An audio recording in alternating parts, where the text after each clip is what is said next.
Un préfet ne peut rien nous dire, par exemple.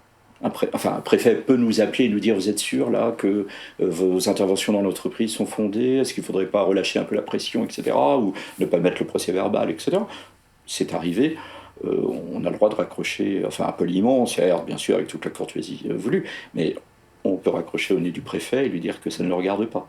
L'indépendance vis-à-vis des patrons, l'indépendance vis-à-vis des divers pouvoirs publics, et l'indépendance vis-à-vis de notre hiérarchie. Je crois que c'est comme ça qu'on peut résumer. C'est-à-dire que nous sommes responsables de ce que nous faisons. Chose qui est totalement incongrue dans le statut de la fonction publique. C'est-à-dire qu'un fonctionnaire a l'obligation d'obéissance. Et donc obligation d'obéissance à sa hiérarchie, et à partir du moment où une autre administration intervient, etc., le préfet, la direction départementale de l'environnement, le machin, le truc, voilà. On est en conflit permanent là-dessus, donc il faut être indépendant. C'est une indépendance qui est écrite dans l'ensemble des sources de droit qui fabriquent l'inspection du travail, au même titre que les juges qui sont indépendants. Je veux dire, il y a les juges du siège, sont des juges indépendants. Les juges d'instruction sont des juges indépendants. Là, c'est statutaire, donc de la même manière pour nous. Donc c'est pas que individuel, personnel, on est tous des anards. Il y a quelque chose de statutaire. Et donc c'est vrai que ça renforce l'indépendance, ça renforce le fait d'être effectivement très à fleur de peau sur toute tentative de contrôler, d'encadrer, d'orienter. L'indépendance, ça ne consiste pas à faire ce qu'on veut, hein, comme on entend parfois certains raccourcis.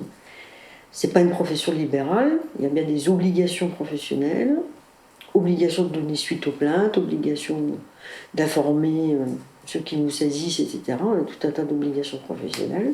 Simplement, une fois qu'on a décidé de faire un contrôle et qu'on fait des constats, donc on a cette liberté dans les suites qu'on donne. Donc liberté de mettre un procès verbal ou de ne pas en mettre, liberté de mettre une mise en demeure ou pas, etc. Voilà. C'est pour ça que quand le ministère donne des consignes sur un nombre de PV, d'arrêt de chantier, etc., il porte atteinte à l'indépendance parce que ça veut dire qu'ils assignent un objectif quantitatif à atteindre sur les suites qu'on donne au constat. Et ça, c'est bien attentatoire à l'indépendance. Le fait de nous orienter, de nous donner des objectifs qui orientent notre action, effectivement, orienter, ça veut dire déjà qu'on ne peut plus décider et qu'on nous oriente sur tel ou tel domaine, qu'on nous oriente sur tel ou tel contrôle, et que du coup, on n'a plus cette latitude décisionnelle, cette faculté de décider en fonction des priorités de notre secteur, de savoir si là je vais aller dans cette entreprise parce que ça fait plusieurs fois que j'ai des plaintes, ça fait plusieurs fois que lors de mes permanences, j'ai le représentant du personnel qui me parle de ces difficultés-là, etc. Et je vais les contrôler. Si à partir du moment où on nous oriente, où on nous dit, voilà, 80% de votre activité, on va vous l'imposer, ça veut dire que tout ce côté-là, il est mis de côté, quoi. Un salarié qui vient me voir parce que les heures supplémentaires ne sont pas payées, je vais pas lui répondre « Ah bah oui, mais là, la priorité du ministère pour cette année, ce sont les risques psychosociaux. » Je vais pas pouvoir passer mon temps à répondre aux salariés à côté de la plaque. Je ne suis pas payé pour ça.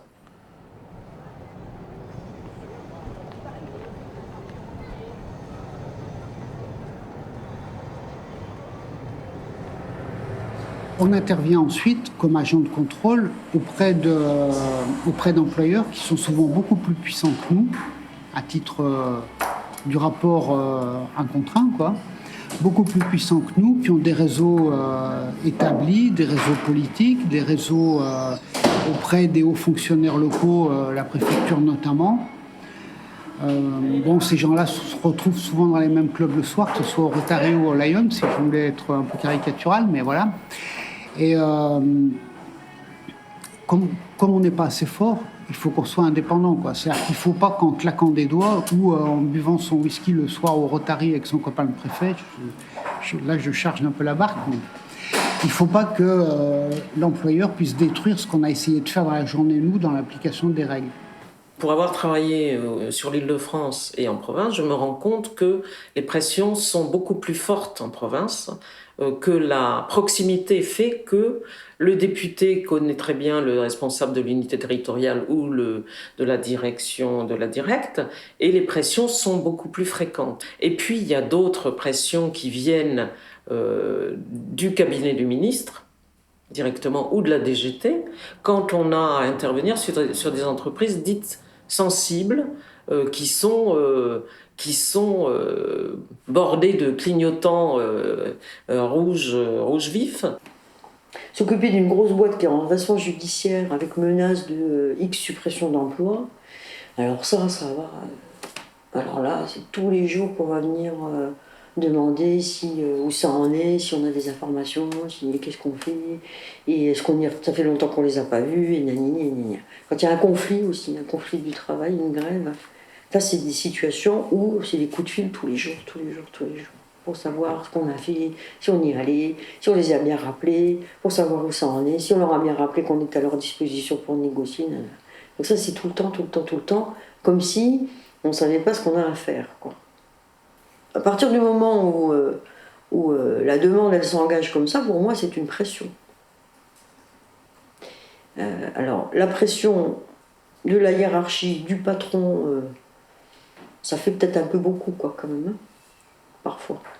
Depuis un certain nombre d'années, et je pense franchement depuis que la gauche est au pouvoir, c'est-à-dire 81, enfin depuis que la gauche est revenue au pouvoir en 81, c'est-à-dire que le cabinet ou les cabinets de ministres interviennent auprès des hiérarchies pour que on fasse telle ou telle chose ou que on ne fasse pas telle ou telle chose.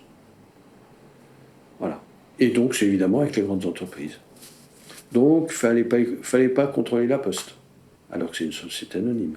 Faut pas contrôler Pôle emploi, parce que etc. Faut pas contrôler France Télécom,